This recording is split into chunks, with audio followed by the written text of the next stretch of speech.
দিনের পর দিন পরিশ্রম করেছেন। কার জন্য করেছেন? ভগবানের সেবার জন্য। আপনি কতটুকু আয়োজন করেছেন সেটা বড় কথা নয়, বা আপনি কি আয়োজন করেছেন সেটা বড় কথা নয়, আপনি কোন মনে করেছেন এটাই বড় কথা। সমস্ত ভক্তরা দাঁড়ে দাঁড়ে ভিক্ষা করেছে। এই যে ভিক্ষায় যাওয়া, কষ্ট কি হয়নি তাদের? অবশ্যই কষ্ট হয়েছে। তথাপিও এই বাচ্চা, এই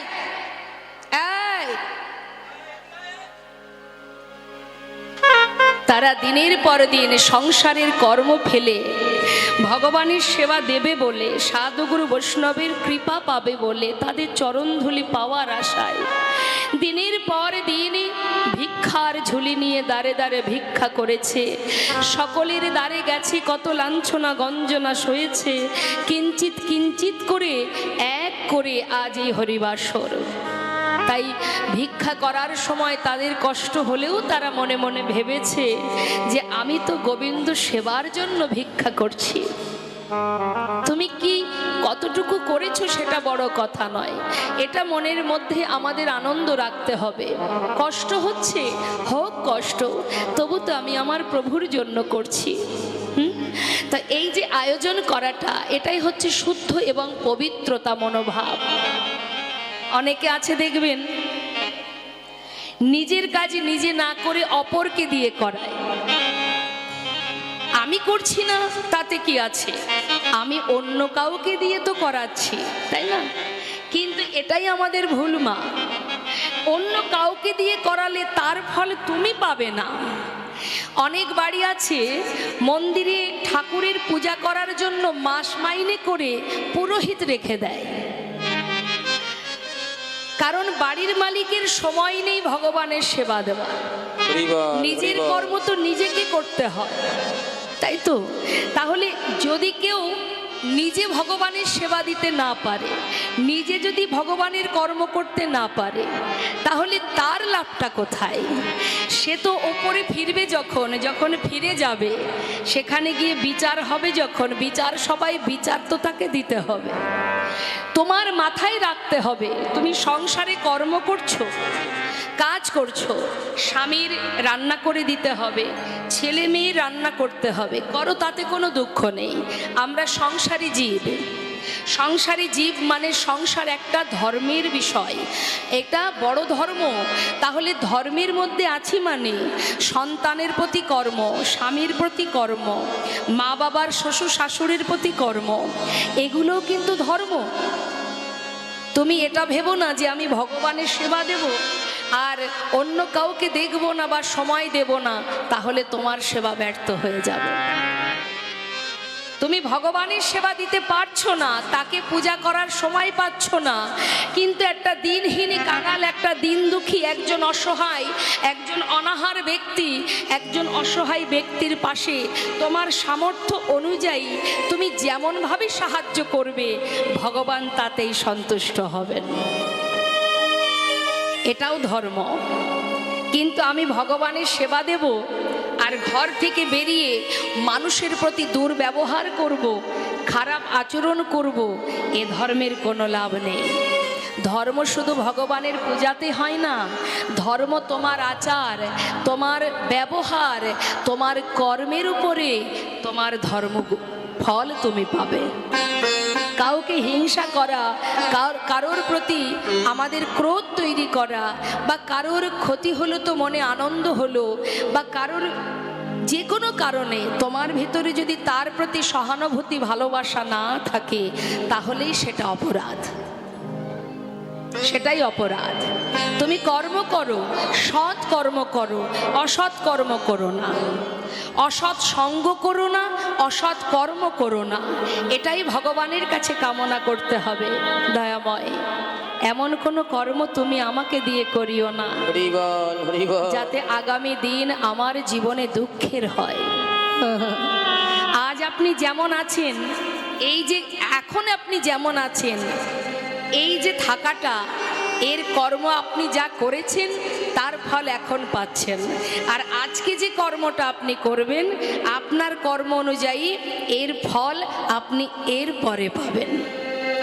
তাই সদা সর্বদাই আমাদের মাথায় রাখতে হবে, ভগবানের সেবা কর্ম করো, মানুষের প্রতি তোমার ভালোবাসা রাখো, হিংসা নয়, ক্রোধ নয়, অবহেলা নয়, এটাই প্রকৃত ধর্ম। মাগো, মন থেকে করতে হবে, তার একটা প্রমাণ আপনাদের দিই। এইদিকে প্রচন্ড জোরে জোরে কথা বলছে, একটু বারণ করুন। একজন ব্যক্তি বাবা প্রতিদিন পথে যেতে যেতে মন্দিরে, একটা মন্দিরে প্রণাম করতে যায়। কথাটা মন দিয়ে শুনবেন মা। তা মন্দিরে প্রণাম করে নামার সময় যখন বাইরে আসে, দেখবেন মন্দিরের বাইরে না অনেক ভিখারি থাকে, তারা তাদের পাত্র নিয়ে দুটো পয়সার জন্য বসে থাকে। তা আমরাও দেখেছি বাহির হওয়ার সাথে সাথেই তারা কিছু সাহায্য চায়। তা একজন ব্যক্তি প্রতিদিন ওই মন্দিরে প্রণাম করে বেরিয়ে আসা মাত্রই একটা ছোট বাচ্চা, সে একটা বাটি হাতে করে নিয়ে তার কাছে ভিক্ষা চায়। এখন সেই ব্যক্তি তাকে ভিক্ষা দেয়, কিভাবে দেয়? তার মানিব্যাগের ভিতরে অনেক টাকা আছে, সেই টাকাগুলো সরিয়ে তারপরে নিচে আছে ছোট ছোট খুচরো পয়সা, সেই খুচরো পয়সা থেকে খুঁজে খুঁজে 2 টাকার একটা কয়েন বের করে ওই বাচ্চাটির বাটিতে দেয়। এইভাবে কয়েকদিন দিতে দিতে মনে মনে চিন্তা করছে, প্রতিদিন ওই বাচ্চাটাকে দিতে হয়, তা বড় নোটগুলো উপরে থাকে, সেগুলোকে সরিয়ে তারপরে নিচের ছোট টাকাটা বের করতে গেলে দেরি হয়, তার থেকে বড় নোটগুলো এক পকেটে রেখে দেব, আর ছোট কিছু খুচরো পয়সা এক পকেটে রাখবো, তাহলে কি হবে, সেদিন আর দেরি হবে না, চাইলেই দিয়ে দেব। এখন বাবা সেদিন বুদ্ধি করে খুচরো পয়সা এক পাশে রেখেছে। মন্দির থেকে বেরোনোর সাথে সাথে বাচ্চাটি আবারও ভিক্ষা চাইছে। তিনি তাড়াতাড়ি করে ওই পকেট থেকে 1 টাকা কি 2 টাকা তার বাটিতে দিয়েছে।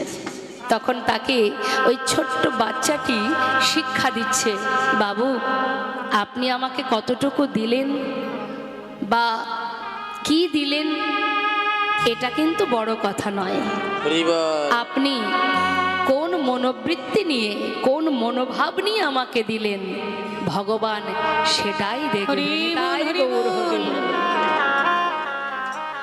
তাই আজ এই হরিবাসরে শাস্ত্রে বললেন, এই যে সুন্দর হরিবাসর, অগণিত ভক্ত সমাগম, হৃদয় দিয়ে আপনারা প্রাণ ভরে লীলা শ্রবণে বসেছেন, চিত্ত স্থির করে বসে আছেন। শাস্ত্রে বললেন এটাই হচ্ছে সেবা। এই যে ভগবানের সেবা, আপনার অন্তর দিয়ে সেবা, আপনি নকুলদানা দিচ্ছেন না বাতাসা দিচ্ছেন এটা বিষয় নয়, ভগবান ওটা দেখে না। ভগবান কি দেখে, তুমি কোন মনোভাব নিয়ে আমাকে সেবা দিচ্ছ। কিছুই তো চান না তিনি, তিনি তো বলেননি আমাকে রাজভোগ এনে দাও। তিনি কি বলেন, জীব যদি একটা ফুল দিয়ে ডাকে আমি তাতেই খুশি, জীব যদি একটা তুলসী পাতা দিয়ে ডাকে আমি তাতেই খুশি, কেউ যদি আমাকে তুলসী পাতা না থাকে একটু গঙ্গার জল দিয়েও যদি ডাকে আমি তাতেই খুশি। নারদ বললেন, প্রভু গঙ্গার জল না থাকলে দুঃখ নেই, আমার জীবকে, আমার ভক্তকে, আমার সন্তানকে 2টি করে নয়ন দিয়েছি, জীব যদি মাত্র 2টি নয়ন, একটাই গঙ্গা একটাই যমুনা, কেউ যদি আমার কাছে এসে মাত্র 2 ফোঁটা চোখের জল আমার চরণে নিবেদন করতে পারে, আমি যুগে যুগে সেই ভক্ত চরণে দাস হয়ে পড়েছি, আর কিছু চাই না আমি। ভক্ত যদি আমাকে ডাকার মতো একবার ডাকে, ভক্ত যদি 1 পা এগিয়ে আসে, আমি আমার ভক্তের কাছে 100 পা এগিয়ে যাই, কিছুই চাই না আমি।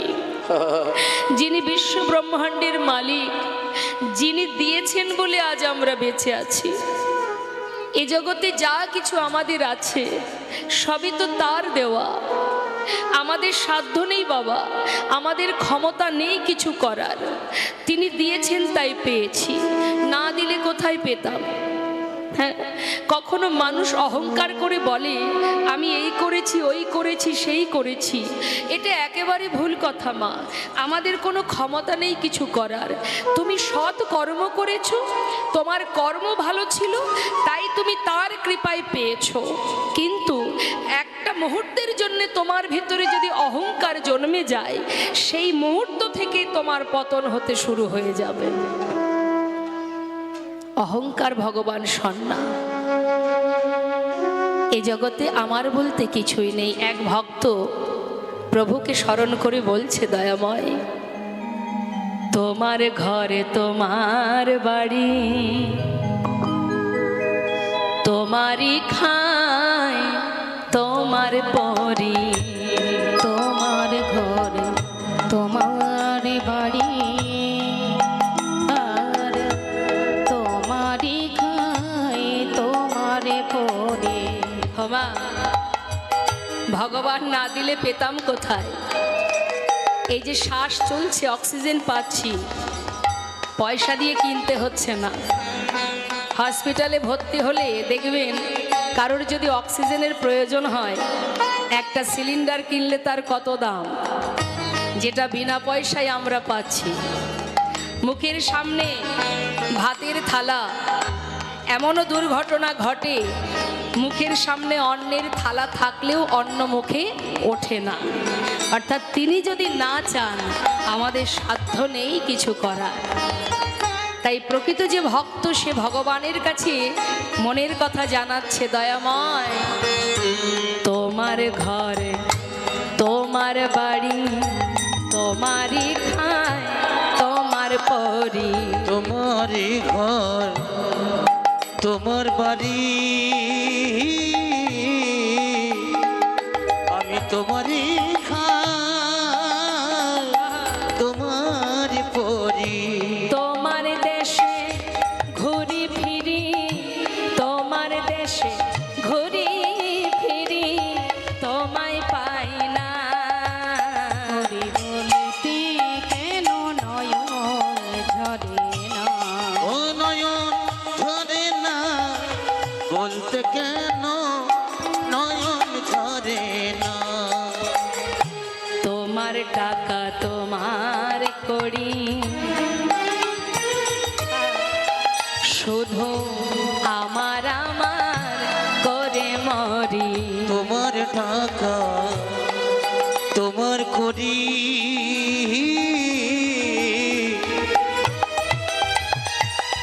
শুধু আমার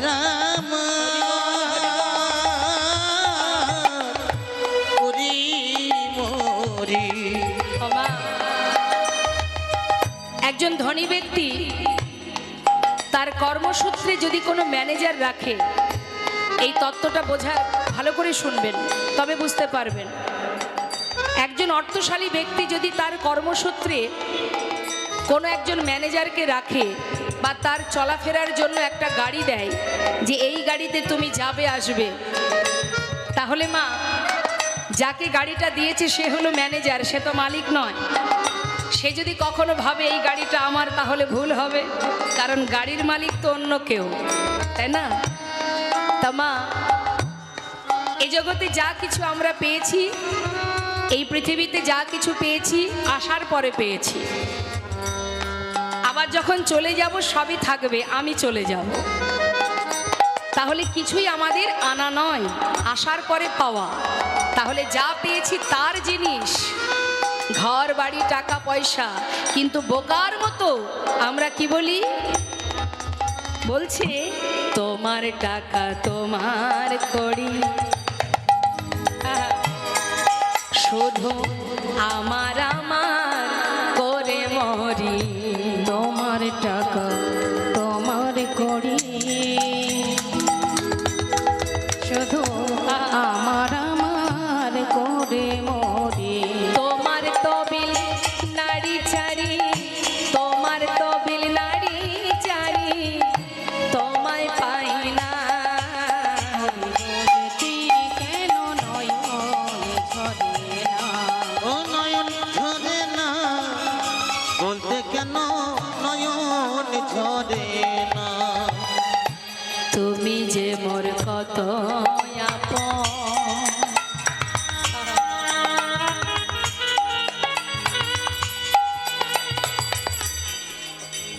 যাদের করে আপন করে বসে আছি, সংসার, আত্মীয় পরিজন, তারা তো দুদিনের আপন, কিন্তু যার কৃপায় আজও বেঁচে আছি, যিনি ধরাতে পাঠিয়েছেন, মনুষ্য কোলে জন্ম দিয়েছেন, তিনি যে আমার অনেক অনেক আপন। কিন্তু আমরা আমার আপনকে চিনতে পারি না। ভক্ত বলছে, দয়াময় তুমি যে মোর কত আপন,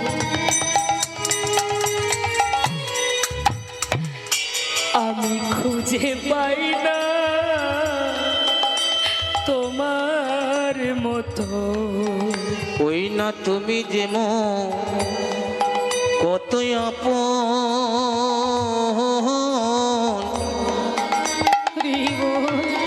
না না খুঁজে পাই না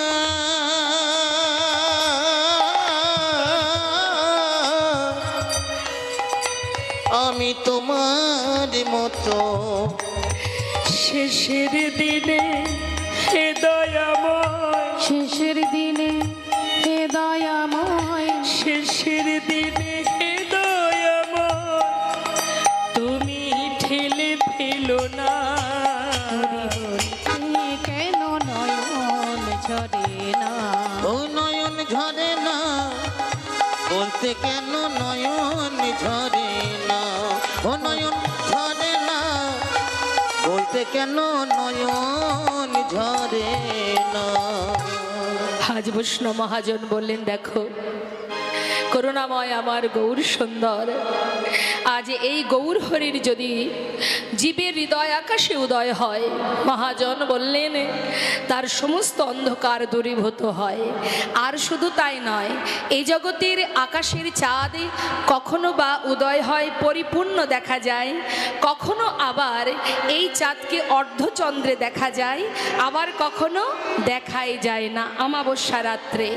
কিন্তু গৌর চাঁদের যদি উদয় হয়, মহাজন বললেন সে যে উদিত দিন হি রাতিয়া, সে যে উদিত দিন হি রাতিয়া, সে যে উদিত দিন হি রাতিয়া, সে যে উদিত দিন হি রাতিয়া, সে যে দিন রজনী সমান উদয়, দিন রজনী সমান উদয়, দিন রজনী সমান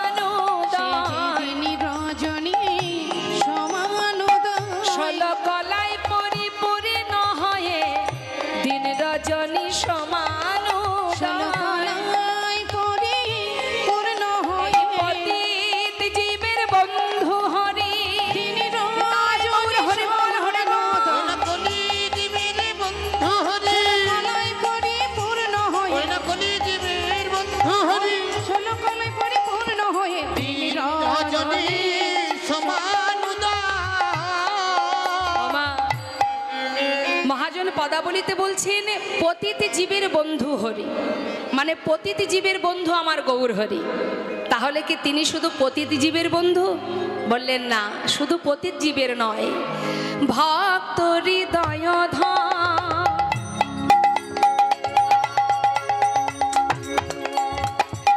প্রেমের মূর্ত সদা, ভক্ত হৃদয়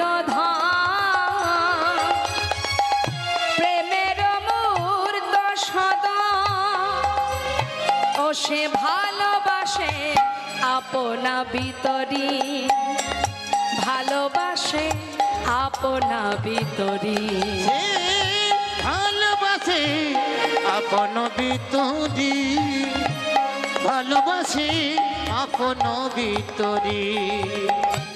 দেখুন মা, ভক্তের মনে যেমন বাসনা জাগে, আমাদের বাসনা জাগলে আমরা ভগবানের কাছে যান, তাই তো? হে প্রভু, আমার মনে এই বাসনা, তার কাছ থেকে আমরা পূরণ করি। কিন্তু শুধু যে ভক্তের মনে বাসনা জাগে তা নয়, ভগবানেরও মনে বাসনা জাগে।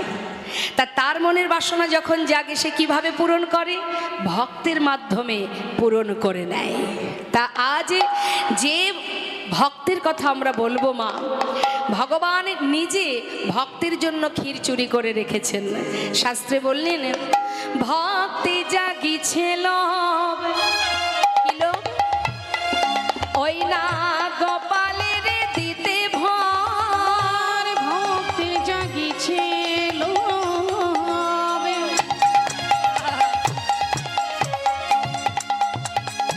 গোপালের দিতে ভোগ, নিজে করি ক্ষীরের আস্বাদ, নিজে করি ক্ষীরের আস্বাদ। ওই না নিজে করি ক্ষীরের আস্বাদ, নিজে করি ক্ষীরের আস্বাদ। কারি তরে কি কৌশলে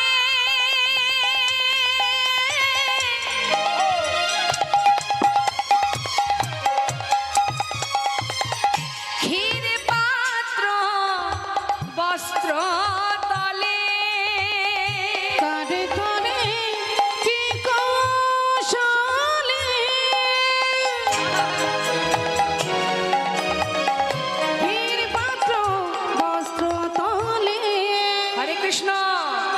কার তরে কি কৌশলে, কৌশলে ভগবান কি করলেন, একটা ক্ষীর পাত্র নিজের বস্ত্রের আড়ালে রাখলেন, লুকাইলেন প্রভু গোপীনা, লুকাইলেন প্রভু গোপীনা।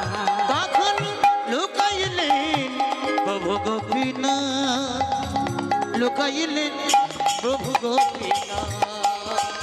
হেন প্রভুর গুণগান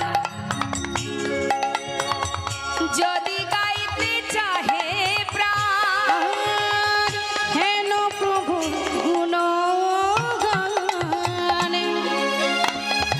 যদি গাইতে চাহে প্রাণ, ওই নাহিয়া করে আকুলি বিকুলি, হরি বল হরি বল। হিয়া করে আকুলি বিকুলি। আমার হিয়া কহে আকুলি বিকুলি, হিয়া কহে আকুলি বিকুলি। এই ভাগবত কথা, অমৃত কথা শ্রবণের মূল বিষয় হচ্ছে আমাদের কান। চোখে দেখা আর কানে শোনা দুটো আলাদা জিনিস। চোখে যেটা আমরা দেখি সেটাই যে আসল, সেটা কিন্তু কখনো হয় না। যেটা চোখে দেখলে বোঝা যায় না, কোনো কিছু চোখে দেখলে বোঝা যায় না যে এই ব্যক্তিটা কে, বোঝা যায়। আমরা ভগবানের দর্শনে যাই মন্দিরে, সেখানে আমরা ভগবানকে দর্শন করি। যিনি পাথরের বিগ্রহ তাকে আমরা দর্শন করতে যাচ্ছি মন্দিরে, কিন্তু ভগবানকে দর্শন করলে কিন্তু ভক্তি জন্মাবে না। গভীরভাবে বোঝার চেষ্টা করবেন, ভগবানকে দর্শন করলে ভক্তি আসে না। ভক্তি তখনই আসবে যখন তার সম্বন্ধে আপনি শ্রবণ করবেন, তার গুণকথা, তার মহিমা, তার লীলা কথা যখন কোনো সাধু গুরু বৈষ্ণবের মাধ্যম দিয়ে, বদন দিয়ে তার মহিমা বর্ণনা হবে, আর সেই বর্ণনা যখন আপনি শ্রবণ করবেন তখন কিন্তু আপনার হৃদয়ে ভক্তি জন্মাবে। তাই আজ যেখানে আপনারা বসে আছেন এটা শুধুমাত্র শ্রবণের জন্য। এই কান যদি পবিত্র করতে পারেন, শ্রবণটা যদি সুন্দর হয়, তবেই কিন্তু লীলা কথা শুনতে মধুর হবে, এবং সেই সাথে সাথে আপনারা জানতেও পারবেন যে কি শ্রবণ করলেন। তাই মা, চোখে দেখা শুধু যে চোখেই দেখা যায় তা নয়, সত্যি যদি দেখতে হয় তাহলে কান দিয়ে তাকে দেখা যায়। হ্যাঁ,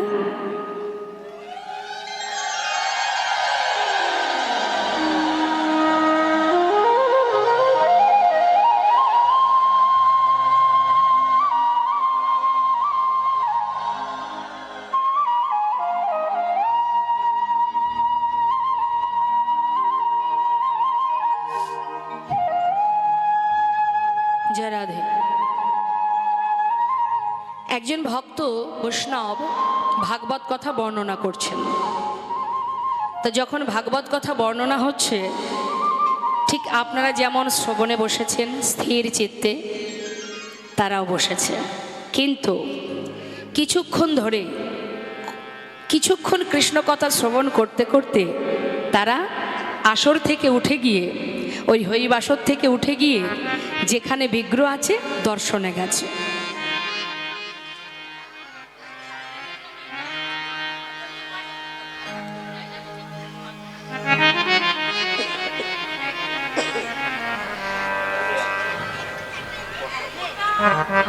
জয় রাধে। ঠিক আছে,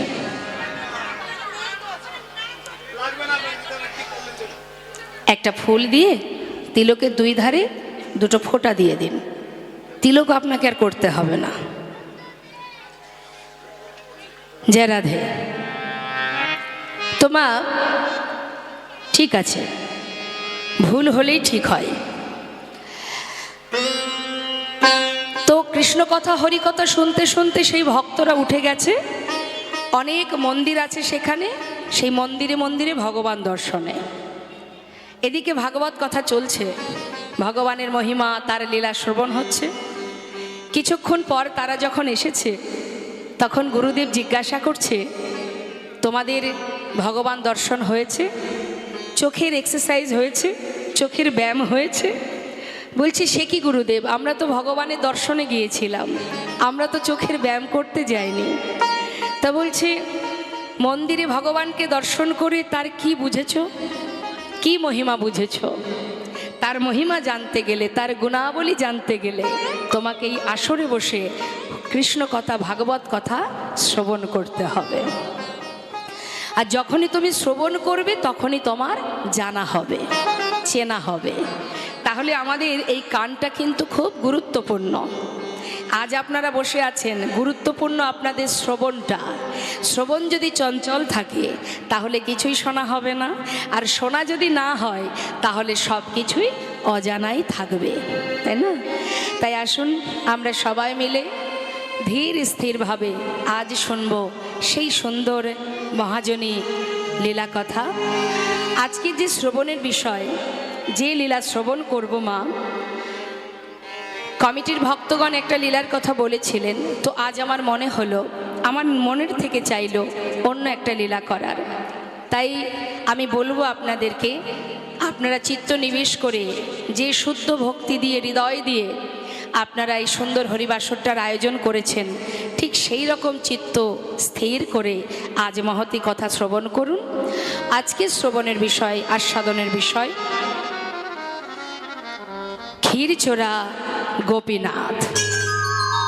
অর্থাৎ স্বয়ং ভগবান ভক্তের জন্য, ভক্তের মনের মধ্যে কি চলছে কেউ জানুক বা না জানুক, ভগবান জানে। তাই মা, ভক্তের মনের ভিতরের খবর তো তিনি রাখেন।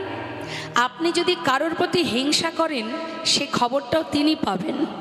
কারোর উন্নতি হলো তো আপনার হিংসা হলো, কারোর ক্ষতি হলো তো আপনার আনন্দ হলো।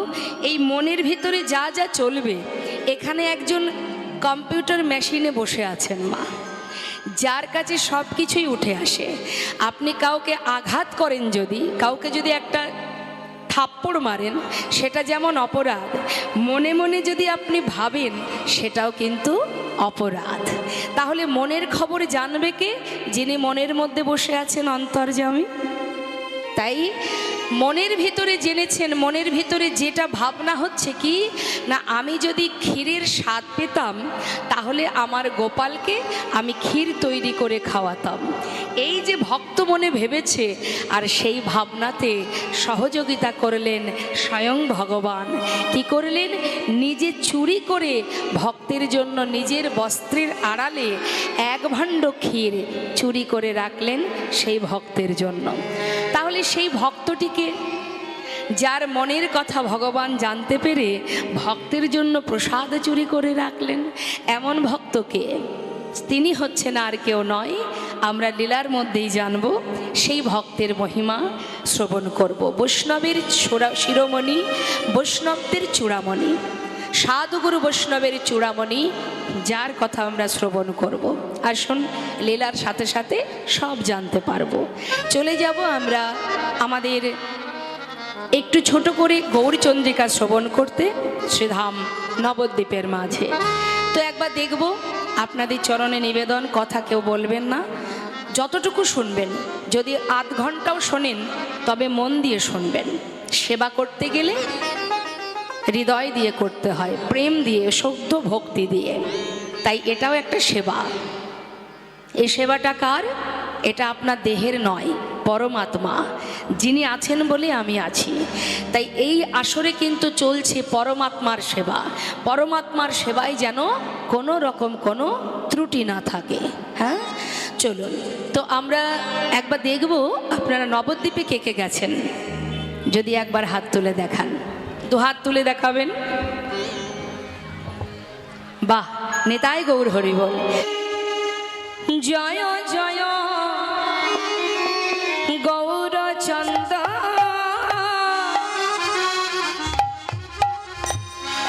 আহাকারণ করুণায়েন্দ্র। জয় জয় গৌরচন্দ্র কারণ করুণাইন্দ্র। জয় জয় গৌরচন্দ্র আহাকারণ করুণায়েন্দ্র। জয় জয় গৌরচন্দ্র কারণ করুণাইন্দ্র। সে যে পতিত জীবের বন্ধু হরি, পতিত জীবের বন্ধু হরি। সে যে পতিত